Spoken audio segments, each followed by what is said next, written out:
प्यारे बच्चों, आज हम लोग पेपर फोल्डिंग पे डिस्कस करेंगे। पेपर फोल्डिंग और पेपर कटिंग दोनों एक ही टॉपिक है, लेकिन मैं आपको इनको अलग अलग से पढ़ाऊंगा। स्टूडेंट को पेपर कटिंग काफ़ी टफ लगता है, इसलिए टफ लगता है क्योंकि पेपर फोल्डिंग उनको कॉन्सेप्ट उनको क्लियर नहीं होते हैं। तो मैं आज आपको पेपर फोल्डिंग पढ़ाऊंगा, देन मैं आपको पेपर कटिंग पढ़ाऊंगा। तो पेपर फोल्डिंग को देखते हैं। एज अ कॉन्सेप्ट देखिएगा आप क्वेश्चंस को, और जितने भी पॉसिबल क्वेश्चंस हो सकते हो सारे के सारे मैं आपको करवा दूंगा। चलिए, एग्जामिनर आपको पहले ही बता देगा कि पेपर किस साइड में फोल्ड हो रहा है, ठीक है ना। चलिए, ये आपको यहां से यहां पर पेपर को क्या करना है, फोल्ड करना है। अब अगर मैं आपसे पूछूं कि ये जो भाई Q है, इस Q की मिरर इमेज क्या बनेगी, तो आप बोलोगे कि सर Q की जो मिरर इमेज बनेगी वो ऐसे बनेगी। तो याद रखना, अगर कोई भी लाइन इस तरह से है और उसकी आपको मिरर इमेज बनानी है, तो उसकी मिरर इमेज जो बनेगी वो इस तरह से बनेगी, ठीक है। अगर मैं अब इसकी बात करूं तो अब ये जो पेपर है ये पूरा यहां से यहां पर फोल्ड होगा। ये जो पूरा पेपर है यहां से यहां फोल्ड होगा। जब फोल्ड होगा ना बेटा, तो ये जो लाइन है ना, ये वाली लाइन, ये जस्ट ऐसे आ जाएगी। जब ये लाइन ऐसे आ जाएगी, ये देखो, ये वाली जो लाइन है ये ऐसे आ गई, ठीक है ना। अब ये खत्म हो गई यहां से लाइन। अब ये जो लाइन है, ये लाइन यहां पर आ जाएगी।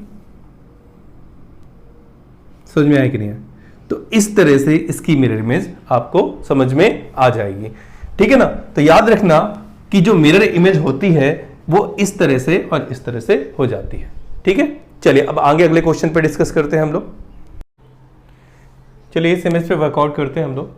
तो यहां पर अगर मैं बोलूं तो इस इमेज को मैं नीचे से ऊपर फोल्ड करूंगा।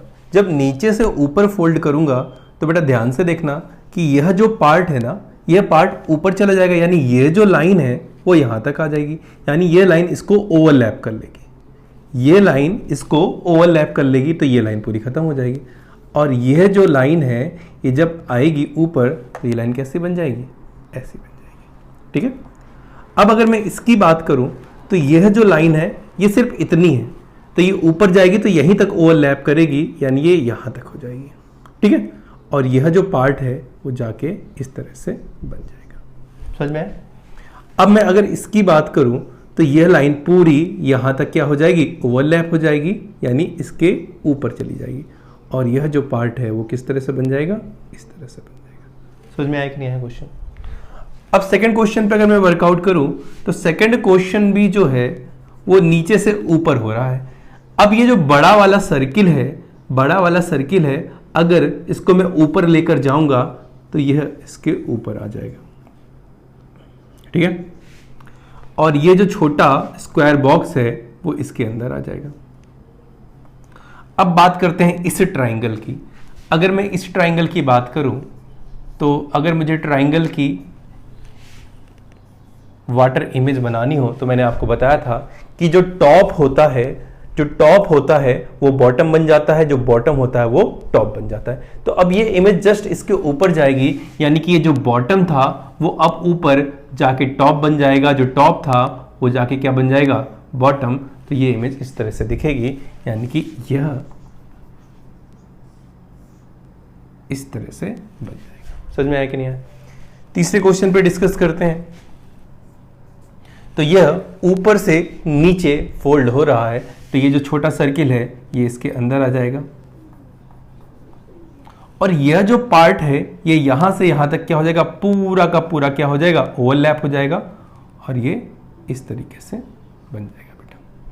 अगर मैं अब इस ट्राइंगल की बात करूं तो ये जस्ट इसके ओवरलैप हो जाएगा, तो यह जो पार्ट है वो नीचे आ जाएगा और ये जो पार्ट है वो इधर आ जाएगा। तो इसमें कोई परिवर्तन नहीं होगा, ये एज इट इज इसी के ऊपर क्या हो जाएगा, ओवरलैप हो जाएगा। समझ में आया कि नहीं आया? फिर से ध्यान से देखना, मैंने क्या बोला था आपको कि यह जो इमेज थी वो इस तरह बनी हुई थी, तो ये जस्ट इस तरह से हो जाएगा। आगे देखिए अगला क्वेश्चन, चौथा नंबर। अगर मैं चौथे की बात करूं तो इसको मैं ऊपर से नीचे फोल्ड करूंगा। जब मैं ऊपर से नीचे फोल्ड करूंगा तो यह जो लाइन है ये लाइन ऐसे दिखेगी, यह जो लाइन है वो ऐसी दिखेगी, तो यह लाइन इस तरह से आ जाएगी, और यह जो लाइन है ये ऐसी आ जाएगी, तो ये बन जाएगा। ठीक है, अब मैं इसकी बात करूं तो यहां से यहां तक ये ओवरलैप हो जाएगा, और यह जो पार्ट है वो पार्ट नीचे आएगा। अब देखो ये जो पार्ट है वो यहां तक आ जाएगा, ये पार्ट आ जाएगा, तो ये जस्ट पूरा का पूरा एक दूसरे के ऊपर बेटा क्या हो जाएगा, ओवरलैप हो जाएगा। फिर से ध्यान से देखना, ये लाइन यहां तक आ गई और यह जो पार्ट है वो इस लाइन के ऊपर ओवरलैप हो गया। चलिए अब इसके ऊपर भी वर्कआउट करते हैं, तो ये यहां पर आ जाएगी ये लाइन, और ये जो पार्ट है वो इसके ऊपर क्या हो जाएगा, ओवरलैप हो जाएगा, तो ये इमेज इस तरीके से बन जाएगी। ठीक है, चलिए अब इसके ऊपर डिस्कस करते हैं। तो बेटा ध्यान से देखना, ये जो गोला है ये इसके ऊपर ओवरलैप हो जाएगा। ठीक है, और यह पार्ट यहां पर आ जाएगा। ठीक है, चलिए आगे चलते हैं।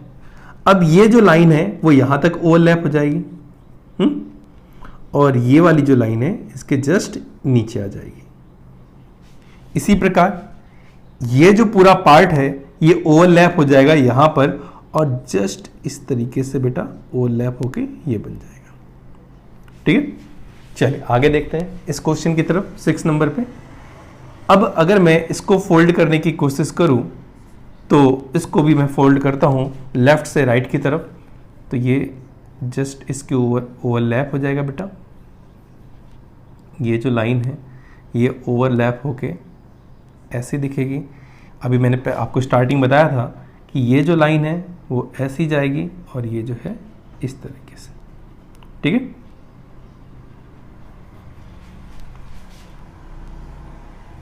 इस क्वेश्चन के ऊपर वर्कआउट करते हैं बेटा। यहां पर यहां जाएगा तो ये जस्ट इसके ऊपर ओवरलैप हो जाएगा, ये इसके ऊपर ओवरलैप हो जाएगा, और ये इस तरीके से इसकी इमेज बन जाएगी। तो बेटा पेपर फोल्डिंग हमारा टॉपिक यहाँ पे होता है खत्म, और मैंने हर वो सारे क्वेश्चन आपको करवा दिए हैं जो आपके एग्जाम के पॉइंट ऑफ व्यू से इंपॉर्टेंट थे। अगर आपको पेपर फोल्डिंग अच्छे से समझ में आ गया है तो आपको पेपर कटिंग भी बहुत अच्छे समझ में आ जाएगा। तो एक मैं क्वेश्चन आपको अभी इसी में बता रहा हूँ पेपर फोल्डिंग के साथ पेपर कटिंग का। बाकी पेपर कटिंग का मैं फुल सेशन आपको बनाऊंगा जहां पे आपके पूरे के पूरे कॉन्सेप्ट क्लियर हो जाएंगे। तो एक क्वेश्चन एज अ कॉन्सेप्ट हम लोग देखते हैं पेपर कटिंग का। ध्यान से देखिएगा बेटा पेपर कटिंग का एक क्वेश्चन।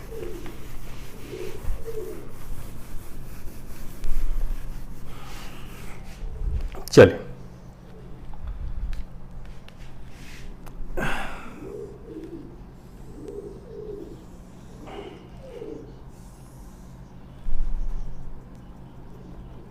बेटा ये एक पेपर है जिसको मैंने यहां से यहां फोल्ड किया।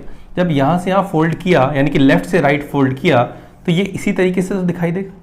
ठीक है, अब मैंने इस पेपर को फिर से एक बार फोल्ड किया तो वो इसी तरीके से तो दिखाई देगा। ठीक है, अब इस पेपर को मैंने फिर से एक बार फोल्ड किया तो वो इसी तरीके से दिखाई देगा। तो एग्जाम में आपको पहले ही बता देगा कि पेपर को किस तरीके से फोल्ड किया गया है, तो ये मैंने आपको एलोबरेट करके बता दिया। अब मैं इसी को उठाता हूं, तो इस पेपर को मैंने सबसे पहले यहां से फोल्ड किया यानी कि नंबर 1, फिर यहां से मैंने फोल्ड किया यानी कि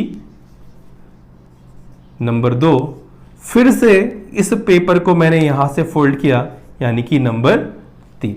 समझ में आया कि नहीं पेपर फोल्ड करने का प्रोसेस। जब मैंने इस पेपर को फोल्ड कर लिया तो एक कट यहां पर लगाया, एक कट यानी कि कैंची से एक कट यहां पर लगाया। अब अच्छा मुझे एक चीज बताओ, जब आप लोग पेपर को फोल्ड करते हो तो सबसे पहले आपका जो लास्ट, अगर मैं बोलूं तो लास्ट जो पेज होता है, प्रोसेस होता है, सबसे पहले उसी को तो खोलते हो। तो सबसे पहले जब मैं पेपर को फोल्ड करूंगा तो सबसे पहले मैं 3 नंबर को खोलूंगा। जब मैं 3 नंबर को खोलूंगा तो यह जो गोला है वो जस्ट इमेज यहां पर अपनी बना लेगा कि नहीं बना लेगा, यहां पे आ जाएगा। और याद रखना पेपर कटिंग का क्या कॉन्सेप्ट होता है, जो पास है तो पास, दूर है तो दूर। तो सबसे पहले मैंने 3 नंबर पेज को खोला तो इसकी जस्ट इमेज यहां पर बनेगी। अब 3 नंबर के बाद मैं 2 नंबर खोलूंगा तो याद रखना जो पास है तो पास, जो दूर है तो दूर। फिर से याद रखना पास है तो पास, पास है तो पास, दूर है तो दूर। अब मैंने 2 नंबर ही पेज खोल लिया है, 2 नंबर के बाद मैं 1 नंबर खोलूंगा, तो पास है तो पास, दूर है तो दूर, पास है तो पास। तो ये बेटा कॉन्सेप्ट था हमारा पेपर कटिंग का, और इसको मैं बहुत डिटेल में आपको पढ़ाऊंगा अगले सेशन में। चलिए आज के लिए इतना ही, आगे मिलेंगे नेक्स्ट वीडियो पे। Thank you.